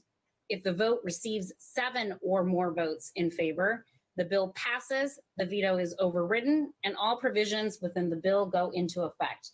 Are there any questions on the procedural matters related to this vote? Hearing none, as a reminder, council members will either vote aye or yes to pass the bill and override the mayor's veto, or vote no to not pass the bill and sustain the veto. Will the clerk please call the roll on the passage of Council Bill 119862 and consideration of the mayoral veto? Lewis, Yes. Morales, Yes. Mosqueda, Yes. Peterson, Yes. Sawant, Yes. Strauss, Yes. Herbold, Yes. Juarez. Yes. I'm sorry. That was a yes? Yes. Thank you. Yes. Council President Gonzalez. Yes. 9 in favor, none opposed. The motion carries, the mayor's veto is overridden, and the chair will sign the bill certifying passage of Council Bill 119862. Will the clerk please affix my signature to the bill? The chair recognizes that all provisions within this bill are in effect. Item 3, reconsideration of Council Bill 119863. Will the clerk please read item 3 into the record? Agenda item 3, Council Bill 119863, authorizing the loan of funds from the Construction and Inspection Fund to the General Fund. Thank you, Madam Clerk. I'm calling up the reconsideration of passage of Council Bill 119863 to consider passage of the bill and the mayor's veto. The reconsideration of Council Bill 119863 is now pending before the council. Are there any comments? Councilmember Herbold. Thank you. I really appreciate Madam President's indulgence. I want to speak to the importance of this investment. This legislation would authorize $4 million to the Human Services Department for investments and efforts such as the Seattle Community Safety Initiative in responding to the immediate need for scaling up gun violence intervention and prevention, and to set up community safety hubs in target communities to facilitate culturally relevant and holistic community safety efforts. This is a partnership between 4 people of color-led organizations and programs, including Community Passageways, Urban Family, the Southeast Safety Network, the Boys and Girls Club, and the Alive and Free program of the YMCA. The additional $10 million would go to the Human Services Department for scaling up community-led organizations, including technical support and capacity building to increase public safety, so that HSD will contract with a nonprofit organization to serve as a central hub that will in turn award grant dollars to other nonprofit organizations. These investments would include growing the capacity of organizations that respond to 911 crisis calls, provide long-term support beyond crisis intervention to criminalized populations, and interrupt and prevent violence and harm.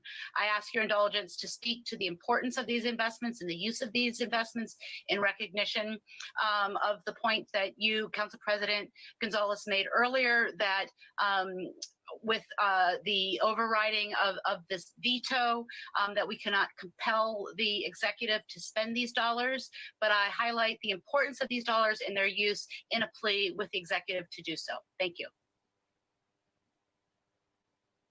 Thank you, Councilmember Herbold. Are there any other comments? Okay, hearing none, the City Council will now vote to reconsider passage of Council Bill 119863 and to either override or sustain the mayoral veto. During roll call, council members will either vote aye or yes to pass the bill and override the mayor's veto, or vote no to not pass the bill and sustain the veto. If the vote on the motion is tied or less than a 2/3, that's 6 votes, the bill fails and the veto is sustained.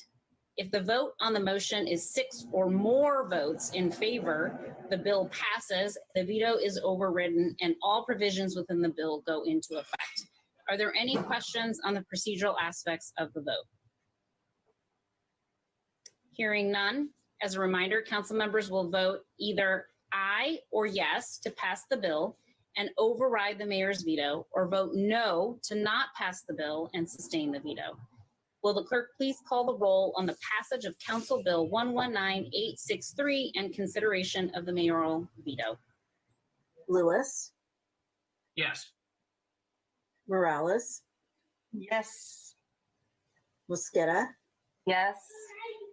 Peterson, Yes. Sawant, Yes. Strauss, Yes. Herbold, Yes. Juarez, Yes. Council President Gonzalez. Yes. 9 in favor, none opposed. The motion carries, the mayor's veto is overridden, and the chair will sign the bill certifying passage of Council Bill 119863. Will the clerk please affix my signature to the bill? The chair recognizes that all provisions within the bill are in effect. Okay, colleagues, we do not need to consider agenda item 4, as it was only going to be necessary if the mayoral vetoes were sustained. So colleagues, this does conclude items of business on today's agenda. Our next regular city council meeting has been rescheduled to Tuesday, September 29th at 2:00 p.m. in observance of Yom Kippur, which is on Monday, September 28th. I do hope that all of you have a wonderful evening. I appreciate all of your attention, and we are adjourned. Good night. Wow. Wow. All right, Mike. So what's your take, man? It got a little spicy in there for a minute. They got to work better together within the council. Like the infighting between the members, it's not going to help. It's not going to help community. A lot of times when we see this play out and politicians just can't get along with each other for a common goal, it's usually the people that suffer. I think that Sawant's accusation of the Democratic members meeting behind the backs and, like that, we just can't have that within the council. But in the end, I am glad that no one waffled. I'm glad that the veto happened. I think that this is a small step in the right direction. I definitely think it's important to point out that we went through all of this, and for what % of a cut from the police budget, it's nowhere near 50. From what I've heard, it's under 5%. So it is a small step, but we can't celebrate the victory. We still got the victory. Man, did you see this coming? I was talking to Kevin Schofield late last night, SCC Insight, and the conversation last night with me and Kevin was that he didn't. He studies the council every day, and he didn't know how it's going to go. And by the way, for people out there, so we're waiting on Nikkita Oliver. Nikkita's getting ready to join us, as well as Erica Barnett from C is for Crank, Nikkita Oliver from King County Equity Now, Shaun Glaze from King County Equity Now. So we have actually a pretty good panel that's going to be joining us here shortly. We're just waiting for them to tap in. But what I was saying was that last night, talking to Kevin Schofield from SCC Insight, he said he didn't know, and he's somebody who studies this every day.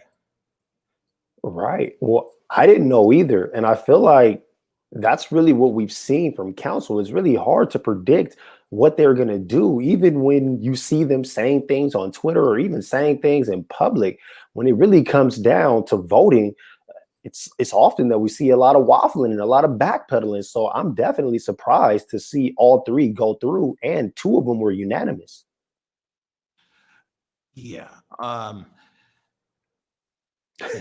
This is, I'm wondering what's like, you see this stuff happening, it's coming at you in real time, but it's like, whoa. And so like, I'm wondering what's next. So I'm anxious for Nikkita and for those guys to actually get on here so we can talk to them and see what King County Equity Now's position is. I mean, this is a big win.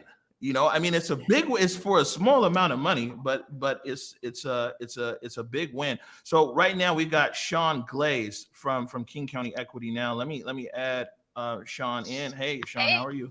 Trying to get my audio to work nicely. Oh, okay. Well, me and Mike will continue our conversation here real quick. I hear you now. You good now? Yeah. Oh, okay. So and now we lost Shaun, but Shaun will be back. So, but the thing is like, this is a big victory for for these guys. And we've got Erica. So we got Erica Barnett. So we'll go to Erica. Erica from C is for Crank, for Polycola. We got Shaun back as well. But let's go to Erica. Erica had been live tweeting this whole thing. You've been covering this like nonstop, and I'm sure your thumbs are like very tired at this point from everything that you've been doing. Man, what is your feedback? What's your take on this? Well, I was really surprised by the vote, I got to say. I talked to Council President Gonzalez this morning, and she told me she had absolutely no idea how it was going to go. And so I sort of took my cue from that, like, man, I have no idea what's going to happen. So I was frankly very, very surprised by the vote. So obviously there wasn't some like secret meeting between then and now. So I guess the council members kind of independently came to their own conclusions to vote to override this veto. And what do you think were some of the reasonings that people came around here, I guess, last minute in supporting this veto override? Well, I mean, I think if you take the council members at their word, and I think that that's a good place to start. I think that they felt that the things that they had decided to do in their own budget, in their version of the mayor's budget, were pretty modest. I think it was like a 1% or 1.4% cut to police, the elimination of the navigation team, or at least signaling that they want to do that. And I think they just decided, look, like this is not a huge thing that we've been asking for. And we've told people, we've told Black and brown communities, we've told low-income people, we've told people in our community who are targeted by police and have been demanding real significant change, that we're going to make significant change. So I think, just reading their minds a little bit, I think that they may have realized that voting to essentially capitulate on the mayor's budget and uphold her budget with some small changes wasn't what the community wanted, and that, for a strictly political point of view, they're going to get blasted for that. But, to hear them talk today, I mean, there were some pretty heartfelt speeches about, we heard the community and we heard this is important. So, I think starting at taking council members at their word is a good place to just kind of start the conversation, and then you can get into kind of what are the political motivations. All right. So we've got Nikkita Oliver here. What's up, Nikkita? How are you? What's good, Omari? Thank you for having me. Good to see you. And we've been reconnected with Shaun Glaze from King County Equity Now, but in Nikkita with King County Equity Now and D-Crim. So Nikkita, I mean, we talked just the other day on the 16th, and we talked about I'll be honest with you. I came from a position my question was, is this defund dead? Is it, what's going to happen? It looks like it's lost steam at city council. That was really the vibe that me and a lot of other journalists were getting, was that, it was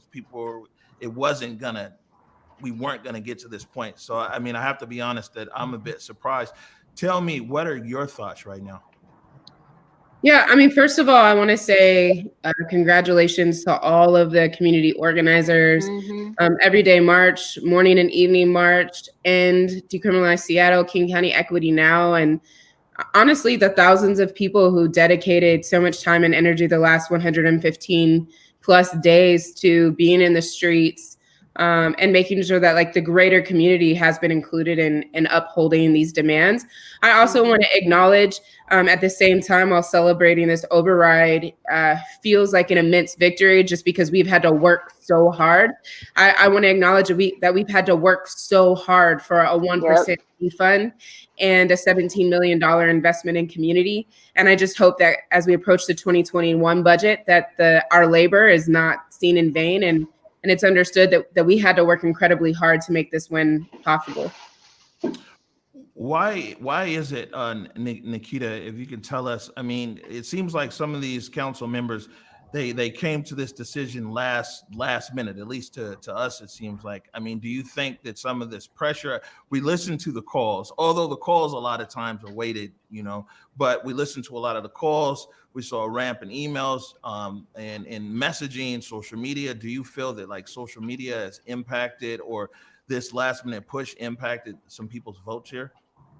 Absolutely. I believe the mobilization of community, making it very clear what residents in our city are expecting of our council, and in particular expecting of our legislative branch. It is a part of their power to override the mayor's veto. I mean, that is a part of the checks and balances. And they stated very clearly in June, 7 of 9 of them, that they were riding with the Black Lives Matter movement. And so I think the public pressure calling them to hold to their word certainly was an immense part of that. Everything from social media to nightly and daily morning mobilization in the streets to phone calls and emails was a major push. And to be quite frank, council members like Andrew Lewis, and he even said in his vote today that he didn't agree with certain things. We were unsure where he was going to land. And there was just an immense amount of organizing to chase down those votes to ensure that we were able to get this meager win. Right. And so let me go back up to you, Erica, and then we'll go over to Shaun. The same kind of question to you. Do you think that the last minute push, because there's also a push from the other side? I mean, according to SPOG, 180,000 signatures over there, a lot of pressure, social campaigns. We saw commercials and everything else. And that was just SPOG. There was lots of other organizations from the other side of this issue that were putting pressure on city council members. What do you think swung some of these guys' votes here in the last, literally the final hour? Yeah, I think it was an accumulation of activism, frankly. I mean, I did, as kind of a fan of direct action, I did note when I was listening to the public comment, and I wasn't tweeting, but I was listening, that a lot of the people who spoke were saying, we're outside your house right now, and we're demanding action. And I think that it wasn't so much a last minute push as the fact that this has been going on and on and on. I mean, I think this is the longest that I have certainly seen an activist movement be completely engaged and on the ground every single day ever in the city. And I think that the power of that, I mean, is undeniable. So, I do think that this vote, and I mean, even though, as Nikkita said, these are modest changes, and it's not the full package of what people want by any means, but even just the fact that they voted this way instead of sort of saying, well, we can't do anything about it, which is what they sounded like they were leaning towards, last week. I think that's a credit to the activism that's been happening on the ground for months now. All right, and Shaun, tell us, so what does all this mean to the average person? They hear that some of this defund stuff's gone through. Some people say 1%, some people say 2%. There's money out there, $14 million, $4 million. Why don't you explain it exactly now, what has occurred in dollars and cents so people understand? Sure. I mean, I think one thing that's really important for people to recognize is that it is now up to the mayor to release those funds. So City Council has spoken very clearly and articulated that this is what needs to happen. This money needs to go out to community. It needs to happen now in 2020. And it's up to the mayor to actually move and act to get those funds into community hands. And so if that money doesn't go into community hands, it is because our mayor has chosen not to act swiftly enough to get them there. That said, we're looking at $4 million to go towards gun violence disruption and prevention, which is huge. That is lives on the line will be saved because of this important investment. It's $10 million for scaling up community organizations to be able to respond and be able to scale up and really effectively work to do the work they're already doing, but at a more robust level to prevent violence, to disrupt violence, and also to create safer communities, more community health.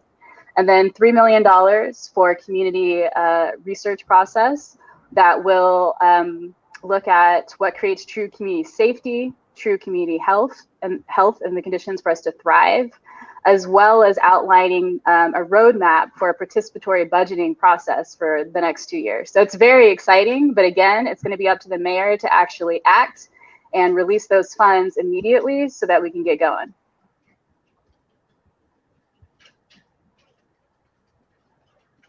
I think you're muted, Omari. Oh. So even though the city council's made these funds available, the mayor, it's really up to her if she actually spends the funds. Erica, up to you. What do you see the mayor doing here? Well, I can't imagine that the mayor is going to be super eager to actually implement any of this stuff. And that's kind of like where the rubber hits the road.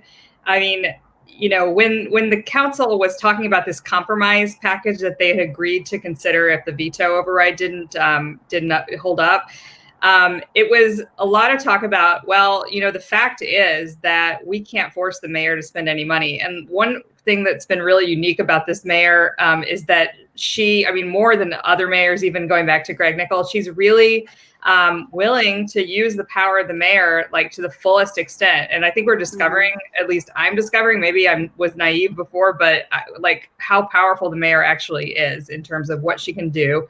She can say, she can ignore budget provisos. There's a lot of stuff that's tied up in budget provisos. You know, the cuts to police are all through, you know, saying that this money can't be spent. But if the mayor just doesn't spend it, or if the mayor doesn't do what they want, rather, they're going to have to release that money because people have to get paid. And it's kind of the same thing with the navigation team. Durkin has said she wants to continue the navigation team. She said privately that she wants to continue the navigation team through 2021. And so, you know, I think that the political pressure is going to have to shift to some extent to the mayor because she has not shown any sign of budging on any major issues. Now she's going to unveil her 2021 budget on Tuesday. So we'll see. I mean, she says that there's some concessions in there, and Andrew Lewis said today that there's some movement on the navigation team. But I would be skeptical until we actually have a chance to see what those are. All right, Nikkita, what do you see the mayor doing? I mean, you've been on this for a long time. Do you think that she's going to release these funds? Erica said that it might take pressure now on the mayor. I mean, and this movement, as you referred to it as, has been putting pressure on the city council now for months. Does pressure now move to Mayor Durkin? You know, I think at this point, we're going to see ourselves having two sustained fights. I absolutely believe we're going to have to pressure the mayor to free the funds. So hashtag free the funds.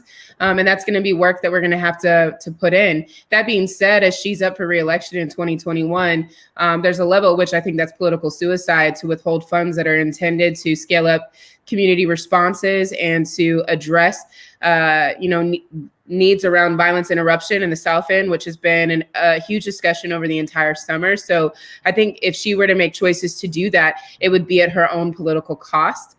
And at the same time, we'll be having to continue the keeping the pressure on the Seattle City Council for the 2021 budget because we're still owed somewhere between 48 and 49% of the defund that the movement has been demanding. Right. And now, Shaun, the 2021 budget, that process, like Erica said, next week, the mayor is unveiling her budget on Tuesday. What is King County Equity now asking for, looking at in the 2021 budget? I know that in the 2021 budget, one of the exciting things about it is that it's going to be a lot of what we're pushing for is for it to be a community informed process. That community-led research process, the $3 million investment, is to be able to allow, everyday people to be able to inform budgetary priorities. It is one of the reasons why we fought so hard this summer to get it underway, and why we've been doing a lot of the work, starting a lot of the work unpaid while we wait for this process to move forward. And by that, I mean, it's pretty common for the executive to decide to sort of handpick which Black voices to listen to when talking about having our community in mind. And what we're pushing forward is for there to be a very robust community-led participatory process so that your everyday people who have lived experience, who have that expertise, that wisdom, that knowledge, that leadership about what could work are leading this and are driving the priorities for 2021 moving forward. So that's what we're most excited about, is to be able to really get rolling in a more robust way for that community-led research so that people, our elders, our young people, like the people who have been most impacted by this get to set the priorities, which is really exciting. Erica, for every action, there's an opposite and equal reaction. What are you expecting to happen for some of these vulnerable council members who voted for the override? I mean, some of them, I went to talk to Kevin Schofield. We talked the other day. Some of them have 3 years. He talked about Seattle has a long memory and things like that. But, you've got the mayor and you got 2 citywide council members that are up for election next year. What's this looking like for them, for the choices, these council members, the choices that they made today? I mean, I actually think Seattle has a short memory. That's just, my observation over years covering the city council and the mayor. But I mean, I think short memory. What's that? Yeah, I agree. He said short memory. I said long. But I think that, there's always whatever the issue has been in the past that sort of conservatives have rallied around, whether it's the Amazon tax, fighting the Amazon tax or whatever. I mean, response to, the anti-WTO protests, whatever it may be. Like, there's always this talk of a conservative backlash, and the conservative backlash is coming. And I think particularly with district elections right now, we have one of the more progressive city councils that I've ever seen. And I think this vote is reflective of that. And I hate to say that it's never going to happen, because it totally could. But the last elections, we had 7 council members up. In most cases, the more progressive of the 2 people was elected. And I don't really see that changing because of this vote. If anything, I think this solidifies the support. And it also, will help diminish the opposition from the left, to some of these council members who voted, in the view of the left, the right way to on this, relatively minor vote. Now we'll see how they vote on the mayor's budget and how they change it. But I don't see this vote galvanizing a nascent, silent majority or conservative movement in Seattle, because I think that the makeup of the council now kind of reflects where the city is.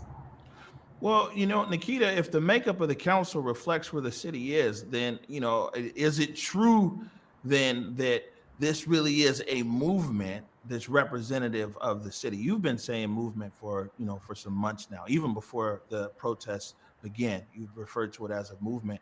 The city council's actions today, does this cement it that this is very much a movement that resonates across all districts of Seattle? I mean, the movement was already cemented. We've been sustaining. The Black Lives Matter movement has been sustained since the murder of Trayvon Martin. And we've seen multiple uprisings in our city.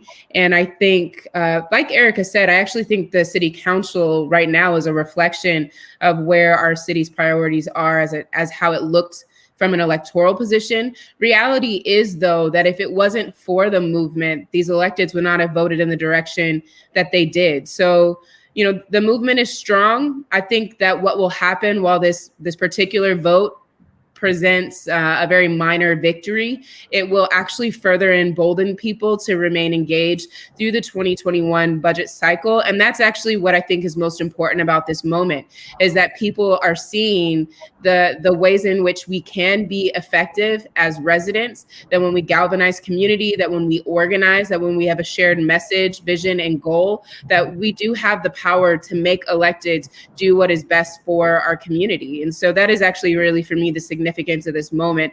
Regardless of what the electeds chose to do here, the truth of the matter is the strength of the movement has been revealed. You're muted again, Omari. Thanks. You're also a production assistant. You see what I'm saying? I got so many skills. Production assistant. Shaun, we got a lot of new viewers in here today, which is great. And one thing we talked about, even right there, Nikkita, there's a lot of people who are now engaged in the system. Believe it or not, hundreds of people have been on here, like watching council members talk back and forth, and people want to know what's going on. If you can tell everybody briefly just about the King County Equity Now Coalition, Shaun, so for people who are just now becoming aware of it. Sure. King County Equity Now is a ecosystem of Black educators, healers, generational organizers, families, youth, elders, over 60 accountable Black-led community-based organizations here in the Seattle area.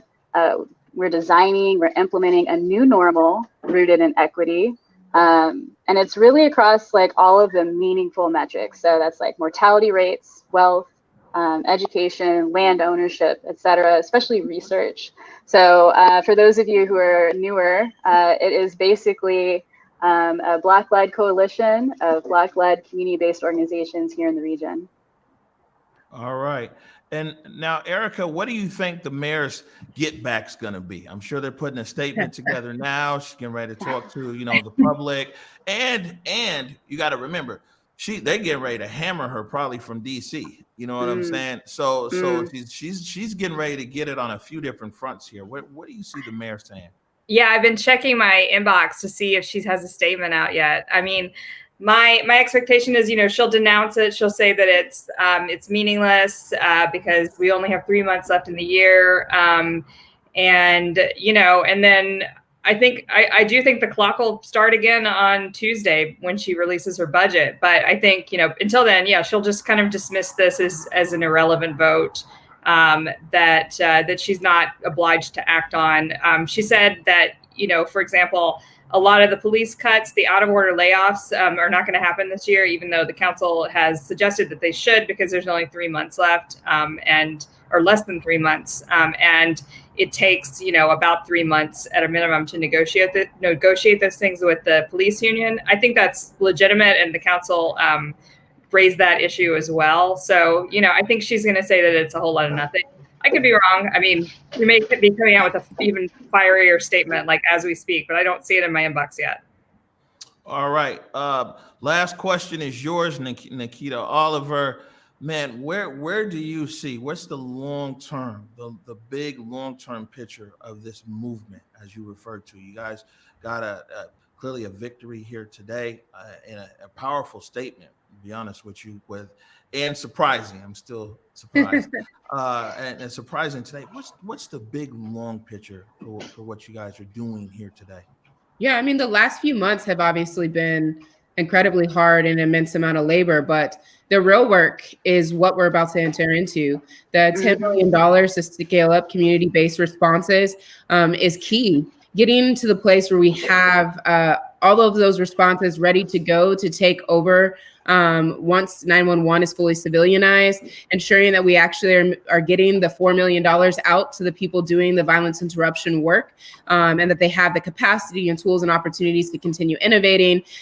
Shaun's team leading the participatory research that leads into this participatory budgeting process is going to be key to really informing what are the divestment areas from the Seattle Police Department budget, and what does real investment look like that actually changes the material conditions and lived experiences of Black, Indigenous people of color in our city. And then from there, the truth of the matter is we know that defunding the police is just the beginning. There is a whole criminal punishment system, judges, courts, probation, jails, and mass incarceration. There's a whole system of things that are afflicting Black and Indigenous people of color communities that are a part of why we're caught in this cycle. So, for many of us who are abolitionists, we know that this defund movement when it comes to SPD is really one part of a much broader movement that is addressing the disproportionate impact of the criminal punishment system upon Black communities, and doing that very key work of investing in the communities in such a strategic way